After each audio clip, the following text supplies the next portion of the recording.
Hi అండి.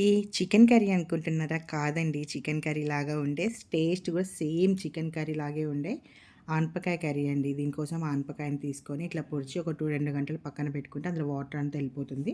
తర్వాత వాటిని పీసెస్ లాగా కట్ చేసేసుకొని డీప్ ఫ్రై చేయాలి. ఇది మంచి గోల్డెన్ బ్రౌన్ కలర్లో వచ్చేదాకా మొత్తం డీప్ ఫ్రై చేసుకోవాలి. చూడండి, మొత్తం డీప్ ఫ్రై అయిపోయాక ఇట్లా మంచిగా వేగుతూ ఉంటే మనం వేగేటప్పుడు మంచి స్మెల్ వస్తుందండి ఆనపకాయ. తర్వాత వాటికి కావాల్సిన మసాలాలన్నీ నేను ఇక్కడ సెట్ చేసి పెట్టుకున్నానండి. ఇందులో మెయిన్ మసాలా ఏంటంటే నువ్వులు, కొద్దిగా ధనియాలు, అలాగే జీలకర్ర, 4 లవంగాలు, 2 యాలకులు, అలాగే కొద్దిగా దాల్చిన చెక్క, అలాగే 4 మిరియాలు వేసుకొని మంచిగా దూరగా వేయించుకొని పౌడర్ చేసుకున్నానండి. కొంచెం రోట్లో ఊరుకుంటేనే దీనికి టేస్ట్ మంచిగా అనిపిస్తుంది.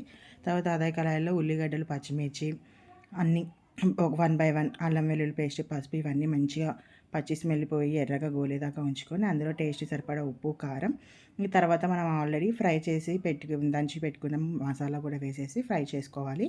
అందులోనే ఆల్రెడీ ఫ్రై చేసుకున్న ఆనపకాయ ముక్కలు కూడా వేసి కొద్దిగా ఆయిల్ పైకి వచ్చేదాకా ఫ్రై చేసుకొని మన ఎసరికి సరిపడా కొద్దిగా వాటర్ యాడ్ చేసేసుకొని మూత పెట్టుకుంటే ఒక 5 మినిట్స్లో మనకు ఎమ్మి ఎమ్మి ఆనపకాయ కర్రీ ఉంటుందండి. టేస్ట్ మాత్రం నాటుకోడి కూర టేస్ట్ అనిపిస్తుందండి.